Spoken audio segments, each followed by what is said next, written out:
শেষ হলো দীর্ঘ অপেক্ষার 2 দশকের অক্লান্ত পরিশ্রমের পর অবশেষে ইতিহাসে সবচেয়ে বড় শক্তিশালী ক্যামেরার কাজ শেষ করেছে বিজ্ঞানীরা। মূলত জ্যোতির্বিদ্যা ও জ্যোতি পদার্থবিজ্ঞানীদের জন্য এই ডিজিটাল ক্যামেরা তৈরি করা হয়েছে।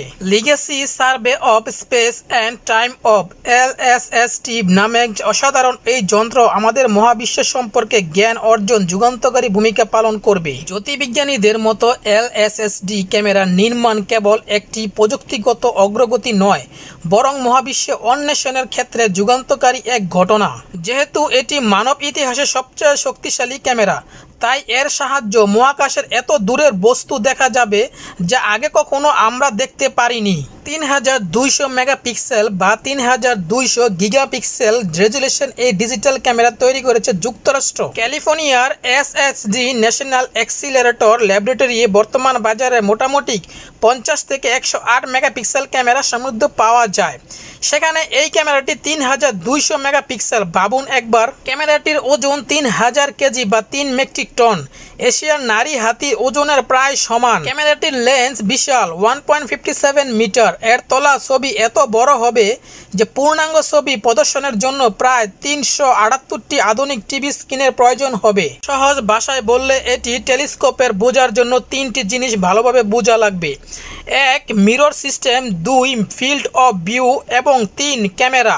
মোট 3টি আয়না নিয়ে গড়ে উঠেছে LSSD সম্পূর্ণ 3 মিরর সিস্টেম। এটা মূলত পল বেকার 3 মিরর অ্যানাস্টিগ্রামেন্ট নামক এক ধরনের ব্যবস্থার উপর নির্মিত, ফলে 1 বা 2 আয়নার টেলিস্কোপের চেয়ে অনেক স্পষ্ট আবিষ্কৃত ছবি পাওয়া যাবে। এখানে প্রথম বা তৃতীয় আয়নাটি মূলত একটি কাঁচ দিয়ে তৈরি, ফলে এর মোট দৈর্ঘ্য অযথা বাড়েনি। তারপরও এর আয়নাগুলো সম্পূর্ণ দৈর্ঘ্য হয়েছে 8.3 মিটার, মানে পুরো একটি টেনিস কোর্টের সমান। এটি ব্যবহার করে আকাশের 3.5 ডিগ্রি জুড়ে ছবি তুলতে পারবে। LSSD ক্যামেরা এই ফিল্ড অফ ভিউটা কত বড় একটা উদাহরণ দিলে বোঝা যাবে। সূর্য ও চাঁদকে পৃথিবী থেকে 0.5 ডিগ্রি জুড়ে দেখা যায়। আর মোটামুটি সাধারণ টেলিস্কোপগুলোর ফিল্ড অফ ভিউ হয় সাকল্য 1 ডিগ্রি। এত বিশাল ফিল্ড অফ ভিউ ছবি যে বিজ্ঞানীদের দারুণ কাজে আসবে তা কি আরও আলাদা করে বলার প্রয়োজন আছে? এই অসাধারণ ক্যামেরার অন্যতম গুরুত্বপূর্ণ কাজগুলোর একটি হলো ডার্ক ম্যাটার সম্পর্কে আর স্পষ্ট ধারণা পাওয়া যায়। মহাবিশ্বের মোট ভরের প্রায় 85% এই ডার্ক ম্যাটার বা গুপ্ত বস্তু, অর্থাৎ অজানা ভর। যে ভরের কথা আমরা জানি, পরোক্ষভাবে এর প্রমাণ পাওয়া যায়, তবে প্রত্যক্ষভাবে আজও এই সন্ধান মেলেনি।